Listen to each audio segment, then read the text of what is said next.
देखो चलो, ये जो है 2b का जो है अब दूसरे टाइप का जो सवाल आता है इससे, उसको हम देखेंगे। जैसे कि इस सवाल में हमसे क्या पूछा है कि एक द्विघात बहुपद ज्ञात कीजिए। अरे इस सवाल में जो है हमसे पूछ रहा है द्विघात समीकरण को, ठीक है। द्विघात समीकरण ज्ञात करना है जिसका शून्यांक जो है -3 और 2 दे दिया है, ठीक। -3 और 2 दे दिया है, तो हमें द्विघात समीकरण को ज्ञात करना है। तो हम तुम सबको बताए थे कि द्विघात समीकरण का व्यापक रूप क्या होता है? A x square plus plus b x plus c. जो द्विघात समीकरण होती है, द्विघात समीकरण, वह द्विघात समीकरण किस रूप की होती है? A x square plus b x plus c के व्यापक रूप होती है। तो हम सबसे पहले यहां पे मान लेंगे कि माना द्विघात बहुपद a x square plus b x plus c है जिसका शून्यांक अल्फा और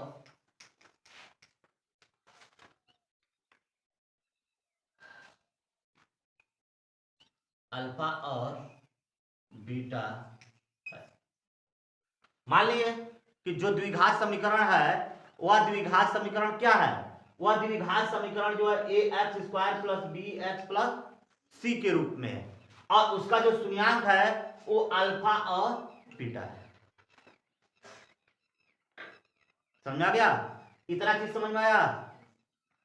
अब देखो यहां पे, तो हम यहां पे अब क्या करेंगे कि लिखेंगे, इसलिए alpha plus beta, alpha plus beta बराबर शून्यांकों का जो योगफल दिया है वो -3 दिया है, -3।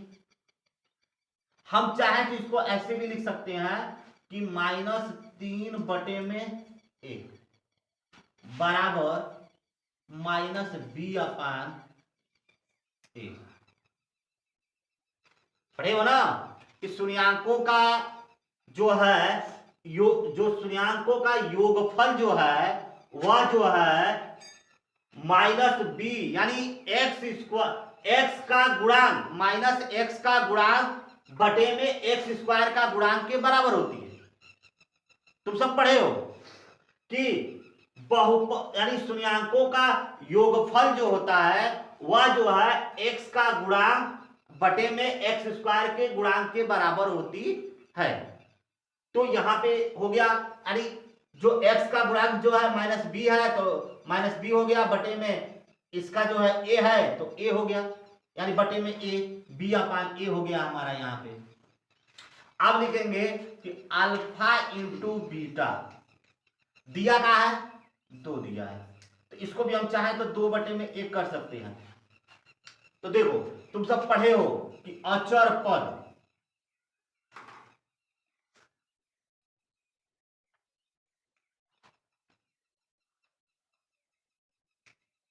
अचर पद अब बटे में, अचर पद बटे में एक्स स्क्वायर का गुणांक, एक्स स्क्वायर का गुणांक पढ़े हो, यानी जो है सी अपान ए, सी अपान ए, अतः ए बराबर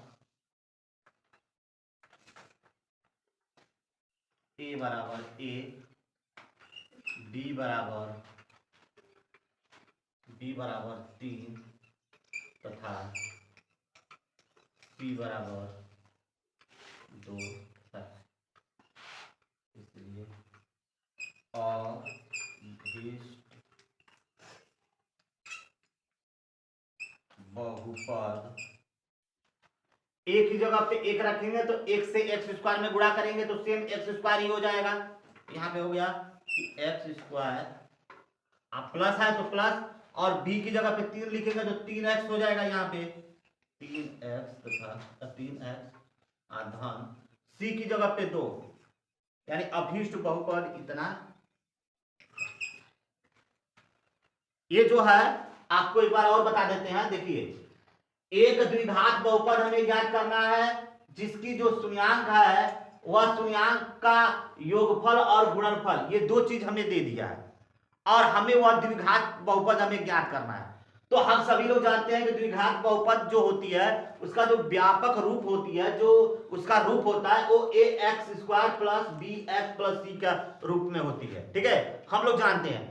और इसका शून्यांक अल्फा और बीटा है, हमने इसी चीज को यहाँ पे मान लिया गया, ठीक। इसके बाद से क्या कि अल्फा प्लस बीटा बराबर दिया है -3, तो -3 हो गया, बराबर -3 बटे में 1 बराबर माइनस बी अपान ए। बी क्या है? एक्स का गुणांक है, तो x का गुणांक बटे में x² का गुणांक। अब यहां पे देखो अल्फा इंटू बीटा बराबर 2 अपान ए, अचर पद बटे में x² का गुणांक, ये फार्मूला होती है। इसके अनुसार जो है ये हो गया c अपान ए। c जो है अचर पद होती है, c को अचर पद माना जाता है, अतः जो है a बराबर हमें क्या मिल रहा है, दोनों में बटा में एक एक आ रहा है ना, इसलिए a बराबर 1 हो गया, b बराबर क्या हो गया, b बराबर जो है हमारा यहाँ पे जो है 3 मिला, 3 हो गया, और c बराबर 2 हो गया। ये तो जो माइनस दिख रहा है तुम सबको, ये फार्मूले के अनुसार माइनस होना चाहिए, ठीक, तो यहाँ पे इसलिए माइनस है। अब देखो यहाँ पे तो अभीष्ट बहुपद जो होता है वो हो गया x² प्लस 3x प्लस 2, यही हमारा अभीष्ट जो है बहुपद, द्विघात बहुपद हो गया, जो हमने ज्ञात करके दिखा दिया। सवाल समझ में आया? सवाल समझ में आया उतार लो, और जिनको भी वीडियो अच्छा लगा हो तो लाइक और सब्सक्राइब करें।